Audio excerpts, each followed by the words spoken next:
Utilisation de TFS dans le cadre d'un travail personnel. Donc ici, nous disposons donc pour Géraldine d'une branche dans laquelle on trouve tous les composants logiciels développés dans le cadre du module de cours. Découverte du langage. Dans cette partie-là, nous avions donc un dossier solution qui contenait la solution du module 0, celle à retravailler. Maintenant, Géraldine a envie de faire une production relative à des travaux personnels. Donc elle peut très bien faire ajouter un nouveau dossier. Voilà, ajouter un nouveau dossier. Donc ici, travaux personnels.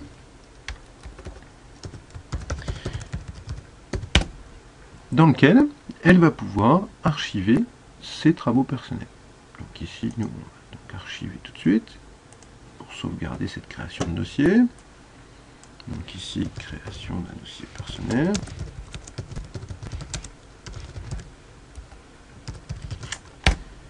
Et on archive. Maintenant, dans ce travaux dossier personnel, donc on voit ici que c'est mappé à cet endroit-là. Donc je vais récupérer cette URL, ce chemin d'accès, pour ajouter une nouvelle solution. Donc ici, fichier, nouveau projet, de type solution. Je pointe sur le dossier qui m'intéresse, je renomme correctement ma solution, et je n'oublie pas de cocher cette case ajoutée au contrôle de code source. Le contrôleur est contacté et ajoute donc un nouveau dossier, solution travaux personnels, dans lequel on trouve un fichier de solution. Maintenant, dans cette solution, je vais donc ajouter ce que j'ai besoin. Ah, mais au fait, qu'ai-je besoin? Eh bien, dans le cas des travaux personnels, on peut très bien imaginer que l'étudiant prend en charge son travail. Et donc, il pourrait très bien créer une nouvelle tâche. Cette tâche, ça s'appelle travaux personnels du module 0. Il le qualifie, donc ici, pour rappel, nous étions simplement en train de manipuler des éléments du langage.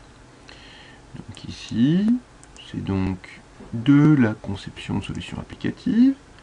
Ensuite, nous avons conçu et réalisé la solution applicative. Qu'est-ce que nous avons fait dans ceci? Bien, nous allons en fait reprendre l'exercice et faire des tests. Donc ici, nous sommes directement, concrètement, d'utilisation, de développement, utilisation, d'adaptation de composants logiciels. Et la compétence visée, c'est donc créer un composant logiciel, qui consistera ici à travailler sur une petite bibliothèque. Voilà, cette tâche-là, bien évidemment, Géraldine va se l'assigner, ce qui est assez logique. Et la zone de travail, c'est donc la zone qui correspond au module 0, découverte du langage. Bon, le temps estimé, allez, on va donner donc 60 minutes pour faire ces exercices. Bon, pour l'instant, on n'a pas travaillé grand-chose.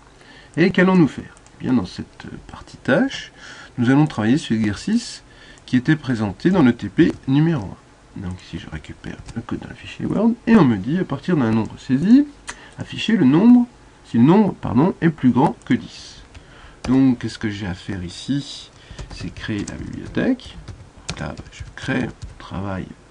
Je fais mon travail, tranquillement. Donc, je crée la bibliothèque, y compris les fautes. Je vais créer la méthode. Oups.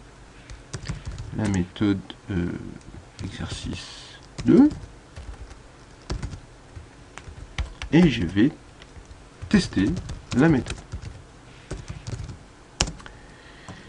Voilà, donc ici j'ai bien défini toutes mes tâches à réaliser, tout mon travail personnel que je dois faire. Donc c'est un choix, et je vais donc l'assumer.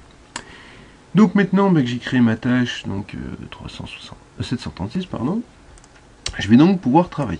Je retourne dans ma solution, j'ajoute un nouveau projet, de type bibliothèque,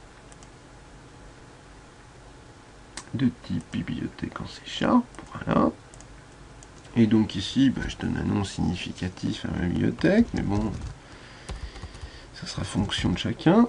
Donc module 0, point, et là, à vous de déterminer ce que l'on pourrait mettre. Donc exercice. Ok. Donc cette solution étant créée, je n'oublie pas Donc là, on aurait pu mettre un S, c'est vrai. Alors, je n'oublie pas ici de créer le nom de la classe. Donc ici, c'est pas très fonctionnel, donc on ne peut pas dire grand-chose. Mais bon, pour appeler cette classe, calcul de base. Ce n'est pas très original, mais ça nous suffira. Automatiquement, voilà. Donc ici, calcul de base. Voilà. Donc une petite particularité pour faire mes tests, je rajoute le côté statique. Et revenons à mon sujet. Donc mon sujet, si j'actualise maintenant, voilà. Oups, ce n'est pas cette requête qui convient bien. Puisque dans ces requêtes, il me faudra avoir toutes mes tâches. Et là, j'ai bien la tâche menu 0. Et là, je vais regarder. Donc, je dois créer le texte. Je crois qu'il y a la méthode exercice 2.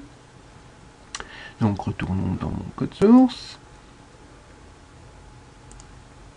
Donc, la méthode s'appelle exercice 2. Public, statique, exercice 2. Exercice 2. Voilà. Alors, qu'est-ce que j'ai comme information? On me demande de savoir ce que je retourne. Retournons dans l'énoncé. À partir de l'énoncé, afficher si le nombre est plus grand que 10. Donc ici, je répondrai oui, le nombre est plus grand que 10, ou non. Donc en fait, je répondrai vrai ou faux. Donc ici, eh bien, je vais donc retourner un booléen. Oups. Donc mon booléen, et je vais passer en paramètre, donc une variable qui va me permettre de comparer mon chiffre par rapport à 10. Donc int ici. Voilà. Petit problème de dyslexie. Voilà. Voilà. Donc ici, je vais passer mon paramètre int un nombre. Je dois regarder si mon nombre est supérieur ou non à 10. C'est bien ça la question. Oui. Est-ce que le nombre est plus grand que 10? Donc ici, je n'ai pas d'affichage interactif puisque je n'ai pas d'interface. Donc je vais simplement retourner la valeur true ou false si ce nombre est supérieur à 10. Donc ici, je fais mon test. If un nombre est supérieur à 10. Alors qu'est-ce que je fais? En fait, j'aurais tendance à écrire ici, déplacer ce return et le mettre ici, puisque je vais bien répondre vrai si c'est le cas. Sinon, je ferai un retour, mais à false. Voilà, j'ai terminé mon code. Je vais générer cette application. Pour l'instant, ça se passe bien. Comme je n'ai encore pas testé, je vais rajouter un test unitaire.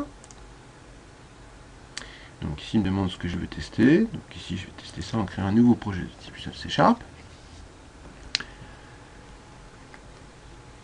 Donc, test travaux perso. Voilà. Automatiquement, l'outil va me générer le code C# me permettant de. Donc ici, vous voyez qu'il y a un temps de latence, puisque tout est mis à jour au niveau de mon contrôleur de code source. On le voit ici. Vous voyez tous les petits plus qui indiquent que tout ceci est écrit en local, mais jamais archivé. Et donc, je vais pouvoir faire ce que je souhaite. Donc ici, je rentre un nombre. Si je rentre ce nombre 0, évidemment, il n'est pas plus grand que 10. Donc, normalement, ça devrait fonctionner. Si j'enlève la ligne de inconclusive pour avoir un résultat intéressant. Donc ça, c'est mon premier test. En fait, il s'avère ici que le test devrait être vérifié naturellement. Donc, j'exécute ce test. Donc, il y a compilation, exécution, en attente, réussite. Comme je ne suis pas sûr encore de mon code, je vais donc refaire un deuxième test. Cette fois-ci, je vais vérifier que ça renvoie bien true. Donc ici, je vais mettre 10 et, pardon, 11. Et donc ici, je vais pouvoir vérifier que ça fonctionne. Exécution du test. Ah, ça ne fonctionne pas. Donc vérifions. Alors, évidemment, j'ai appelé 2 fois le test, donc c'est pas terrible. Voilà. Oups.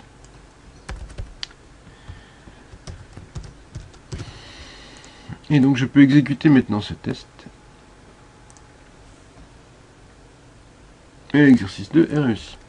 Comme on l'a expliqué, quand on crée des tests, il faut créer des tests qui fonctionnent et des tests qui ne fonctionnent pas. Ou tout du moins qui testent la non-vérification de base. Donc ici, je vais créer un test qui fait que je vais pouvoir rentrer 11.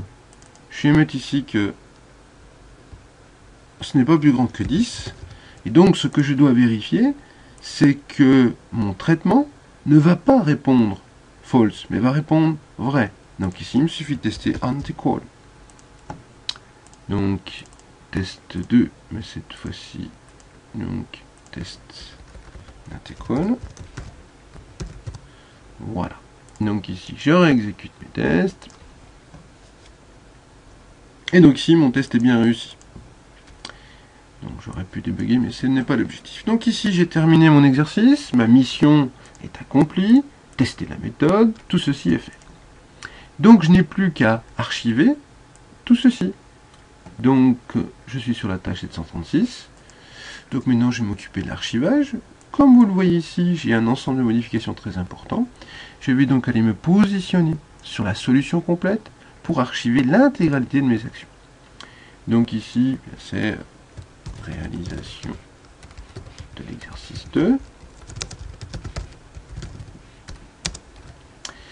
Et je peux donc l'associer maintenant à ma tâche 736. Donc ici, je pense même qu'on peut faire ça. Vérifions. Bon. Donc on va aller chercher dans toutes les requêtes. Donc je vais sélectionner une requête. Dans mes belles tâches, je retrouve bien toutes mes quêtes. Je retrouve toutes mes tâches qui sont actives. Et donc je vais modifier ceci. Par contre, je n'ai pas terminé puisque je n'étais que sur le premier exercice. Donc je ne résous pas, mais j'associe. Et je peux enfin archiver. Et voilà. Donc ici, vous venez de voir comment 1. On crée des tâches. Comment 2. On crée des solutions qui sont spécifiques à un travail personnel.